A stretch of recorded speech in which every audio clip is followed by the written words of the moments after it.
Assalamu alaikum. Welcome to my vlog Dissecting Propaganda. And I'm sorry because of my busy routine, I could not upload a video on my vlog. Today, we are going to talk about the relationship of ideology with the propaganda.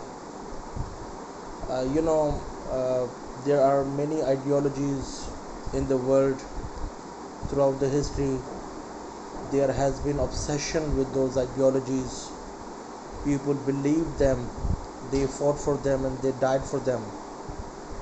Uh, the two competing ideologies in the world that has seen a great conflict in the 20th century was capitalism and communism. Capitalism was followed by the USSR. Sorry, capitalism was followed by the USA, and communism was followed by the USSR, Soviet Union. So these ideologies, they were economic, economic kind of outlook. It was it was you know it was creating a global economic order in the world, and the fight was of the ideological hegemony. The battle was who is going to dominate the world. And throughout the history, for example, in Pakistan, socialism became a narrative, popular narrative by Bhutto. Islamic socialism, he created a middle ground between the global economic system and Pakistan's ideology. Islamic socialism, Roti Kapra Makan, was initiated by Zulfikar Ali Bhutto. And there are various different ideologies. There is this fascism, there are left wing, and there is a right wing.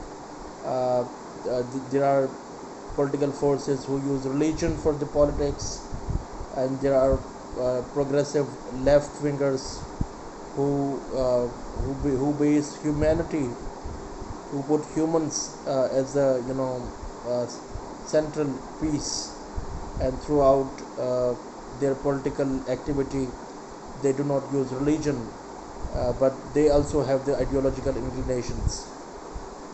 So what do you see in this phenomena is when there is this introduction of ideology in any political system or in any culture, there is a propagation of that ideology, and there is a certain propaganda of that ideology, and there are cult-like followers of that specific ideology.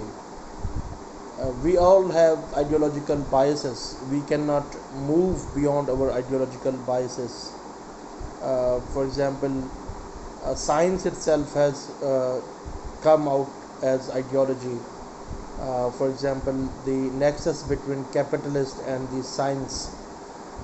In COVID, in 2020 COVID, there was a rapid requirement for the vaccine, and the multi-billion-dollar industry, scientific community, they launched the vaccines, COVID vaccines, on emergency basis, not because they are so principled, not because they wanted to serve the humanity. Of course, there is this element as well, but the greater motivation was the profit maximization, because capitalists have used science as a tool to meet their economic needs, to fulfill their greed and to fulfill their hunger.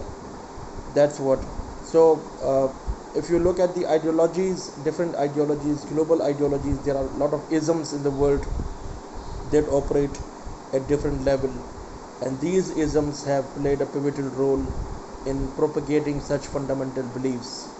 And these ideologies, we were caught in these ideologies for centuries, and as I've told you that there are people who believed in those ideologies, who would fight for these ideologies, and who would kill for these ideologies.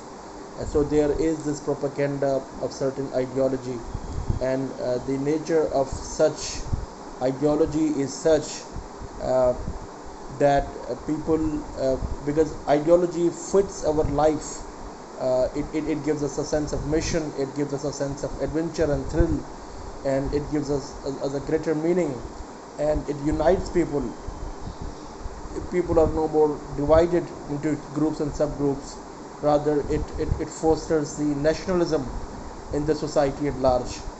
So, if you look at any ideology, and if you look at the audience of that ideology, if you look at the constituencies of that specific leader who's using ideology to attract the masses, so you will see that there is hand in hand propaganda moving in that direction, and that propaganda is a kind of that's what American does. That's what U.S. presidential debates take place, and the entire presidential debate is surrounded by a certain ideology and certain goals, foreign policy goals of America, and that's how the world operates.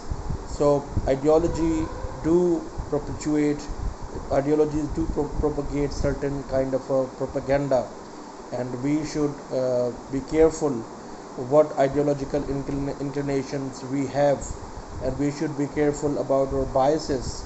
And this can be taken as academic debate, and this can be taken at the political cultural level, how political culture is affected by certain ideologies, how political parties opt for certain ideologies, and how the constituents of those political parties or the political leaders, they behave in accordance with that ideology. So thank you very much. Till next time, we will talk about another interesting aspect of propaganda. So this week is all about ideology.